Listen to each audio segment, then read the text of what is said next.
হতাশ, খুবই হতাশ। বাংলাদেশে খেলা দেখলে আপনি এই জিনিসটা বলবেনই সবসময়, অথবা জিনিসটা আপনার সাথে ঘটে, রাইট? তো বাংলাদেশে খেলা দেখলে আমি ততটা এখন হতাশ হই না, কারণ কিছু টিপস ফলো করলেই এগুলো হতাশা থেকে আর কি মুক্ত হওয়া যায়। সো ওই টিপসগুলো আমি আপনাদের সাথে আজকে শেয়ার করব। 7টা টোটাল আমি টিপস বানিয়েছি, এর মধ্যে আমি প্রত্যেকটার ডিটেলসে আলোচনা করব। তো টিপস নম্বর 1, যে কোনো খেলারই হার এবং জিত আছে। বাংলাদেশের খেলার শুধু হার আছে, ঠিক আছে?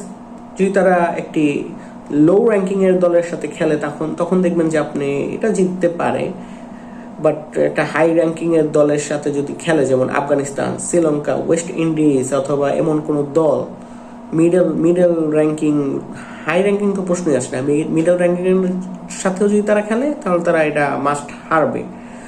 সো এরকম কোনো এক্সপেকটেশনই রাখবেন না যেখানে আপনি জিতবেন। টিপস নাম্বার 2, আপনাকে এমনভাবে একটি প্রস্তুতি রাখতে হবে যেখানে বাংলাদেশ দল প্রথম ওভারেই হেরে গিয়েছে। যদি তারা ব্যাটিং করে তাহলে দেখবেন যে 1টা অথবা 2টা উইকেট পড়ে গিয়েছে। যদি তারা বোলিং করে তখন দেখবেন যে তারা প্রথম ওভারে অথবা প্রথম 2 ওভারেই 20 রান, 30 রান, 15 রান, 25 রান এরকম খেয়ে ফেলেছে, এবং ওখান থেকে আর কামব্যাক করাটা তাদের জন্য একেবারে ইম্পসিবল হয়ে যায়।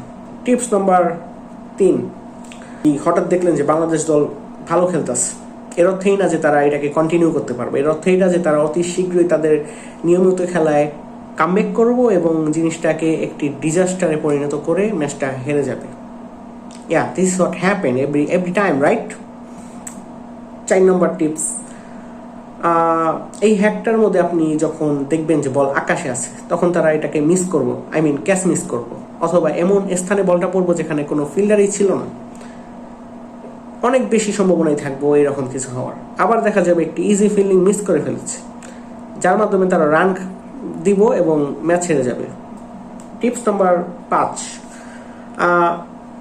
এই টিপসের মধ্যে আপনার মেন্টালি প্রস্তুতি রাখতে হবে যে বাংলাদেশ দল যদি টি-20তে, ধরলাম আমরা টি-20 যদি ব্যাটিং করে, সেখানে তারা হাইস্ট 140, 150 বা 45-এর মধ্যেই রান রাখতে পারবো।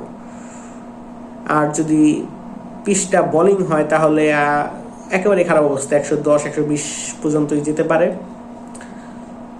তো এরকম একটি প্রস্তুতি নিতে রাখবেন। হাই স্কোরিং এর কোনো প্রস্তুতি কখনোই নেবেন না। টিপস নাম্বার 6, ওপেনাররা সবসময় লাড্ডা, টপ অর্ডার যারা আছে তারা অতি শীঘ্রই আউট হয়ে যাইব।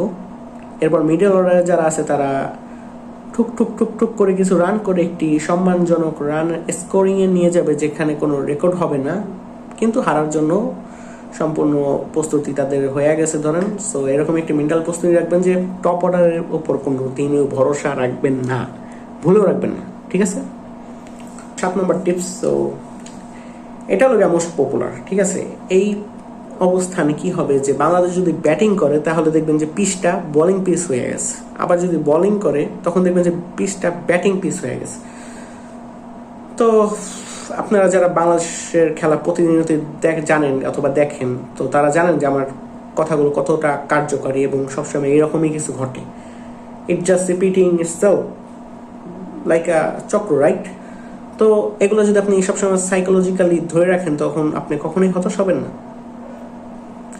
And with all due respect to Bangladesh cricket team, এগুলো আমি বলতেছি যে বাংলাদেশের যারা ফ্যান আছে তারা একটা বড় একটা অংশ, বাংলাদেশের একটা বড় অংশ হতাশায় ভোগে সবসময়। তো এই ভিডিওটা যদি ফলো করে যদি কেউ উপকারিত হয় তাহলে আমি অনেক নিজেকে ধন্য মনে করবো, এই জন্য এই ভিডিওটা করা। ধন্যবাদ সবাইকে ভিডিওটি দেখার জন্য। আসসালামু আলাইকুম রহমতুল্লাহ।